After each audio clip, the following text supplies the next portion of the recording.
ಏನೋ ಒಂದು ಲಾರಿ, ಅಡಿಕೆ ಲಾರಿ, ನಾನು ಅದನ್ನು ತಡೆದಿದ್ದೀನಿ, ಡ್ರೈವರ್ಗೆ ಹಲ್ಲೆ ಮಾಡಿದ್ದೀನಿ, ಮತ್ತು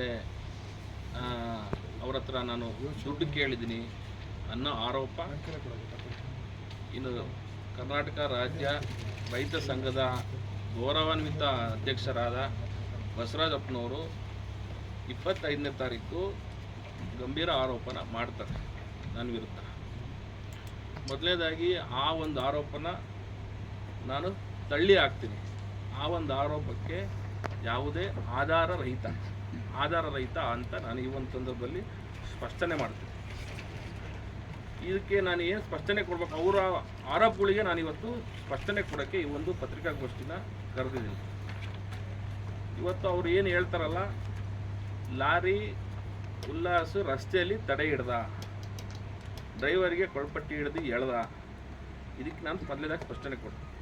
ಲಾರಿನ ಯಾವುದೇ ಕಾರಣಕ್ಕೂ ನಾನು ರಸ್ತೆಯಲ್ಲಿ ಹಿಡಿದಿಲ್ಲ. ಈ ರೀತಿಯಾಗಿ ನನ್ನ ಮೇಲೆ ಆಧಾರ ರಹಿತ ಆರೋಪಗಳು ಗೌರವಾನ್ವಿತ ಬಸವರಾಜಪ್ಪನವರು ಹಾಗೂ ರೈತ ಸಂಘದ ಕೆಲವು ಮುಖಂಡರುಗಳು, ವರ್ತಕರುಗಳು ಅವತ್ತು ನನ್ನ ಮೇಲೆ ಒಂದು ಪಿತೂರಿ ಮಾಡಿದರು.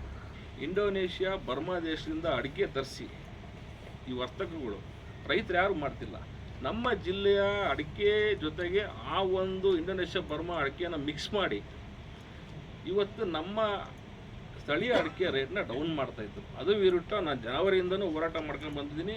ಭಾಳಷ್ಟು ಇಲಾಖೆಗೆ ಮಾಹಿತಿ ಕೊಟ್ಟು, ಮತ್ತು ಅವರು ಇಲ್ಲಿಂದ ಹಿಡಿದು ಉತ್ತರ ಭಾರತ ರಾಜ್ಯಗಳಿಗೆ ತೆರಿಗೆ ಕಟ್ಟದಂಗೆ ಹೋಗ್ತಾಯಿದ್ರು. ಅದನ್ನು ಇಲಾಖೆ ಗಮನಕ್ಕೆ ತಂದು ಭಾಳಷ್ಟು ಪತ್ರಿಕೆಗಳು ಬಂದಿದೆ. ಭಾಳಷ್ಟು ಗಾಡಿ ಯುವ ಕಾಂಗ್ರೆಸ್ ಕಾರ್ಯಕರ್ತರುಗಳು ಇಟ್ಸ್ಕೊಟ್ಟಿದ್ದಾರೆ ಅನ್ನೋದು ಪತ್ರಿಕೆಗಳು ಸಹ ಇದೆ. ಮತ್ತು ಇದಕ್ಕೆ ಈಗ ಇದ್ರ ವಿಚಾರವಾಗಿ ನಾನು ಹೋರಾಟ ಮಾಡೋದಕ್ಕೆ ವಿಧಾನಸಭೆಯಲ್ಲಿ ಅದು ಅರ್ಜಿ ಸಮಿತಿಲಿ ಸಬ್ಜೆಕ್ಟು ಕೂಡ ಬಂದು ಲಾಸ್ಟ್ ಮತ್ತು ಚರ್ಚೆಗೆ ಬಂದು ಅದ್ರ ಮೂಲಕ ಕೂಡ ಆ್ಯಕ್ಷನ್ ಆಗಿದೆ. ನಾನು ರಾತ್ರೋರಾತ್ರಿ ಬಂದು ಇದು ಮಾಡ್ತಾಯಿಲ್ಲ. ನಾನು ಯಾವತ್ತೂ ರೈತರ ಪರವಾಗಿರೋದು, ರೈತರ ಪರವಾಗಿ ಹೋರಾಟ ಮಾಡ್ತಾ ಇರೋದು. ಇವತ್ತೇನು ಅಡಿಕೆ ಬೆಲೆ ಬರ್ಮಾ ದೇಶದ ಒಂದು ಹಡಗು, ಬೇರೆ ವಿದೇಶಿ ಒಂದು ಹಡಗು ಮಂಗಳೂರಿನ ಹಾರ್ಬರಿಗೆ ಬಂತು ಅಂದರೆ ಆಟೋಮೆಟಿಕ್ಕು ನಮ್ಮ ಜಿಲ್ಲೆಯ ಅಡಿಕೆ ಬೆಲೆ ಡೌನ್ ಆಗುತ್ತೆ. ಒಂದು ಹಡಗು ಬಂದರೆ ಎಷ್ಟೋ ಕಂಟೈನರ್ ಬರ್ತದೆ ಮಾಲ್, ಅದೆಲ್ಲ ಬರೋದು ಝೀರೋಯಿಂದ.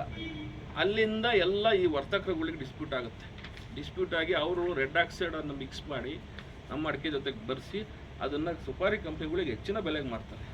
ನಮ್ಮ ರೈತ ವರ್ತಕರ ಹತ್ರ ಇವತ್ತು 65,000 ಬಸವರಾಜಪ್ಪನವರು ಬಸವರಾಜಪ್ಪನವ್ರು ಹೇಳ್ತಾರೆ ಮಾತಾಡ್ತಾ 65,000 ರೂಪಾಯಿ ಇತ್ತು ಅಡಿಕೆ, ಇವತ್ತು 53,000ಕ್ಕೆ ಬಂದಿದೆ ಅಂತ. ಯಾಕೆ ಬಂದಿದೆ ಅನ್ನೋದು ಅವ್ರಿಗೆ ಗೊತ್ತಿದೆ. ಬರ್ಮಾ ದೇಶದ ಅಡಿಕೆ ಬರ್ತಿರೋದು.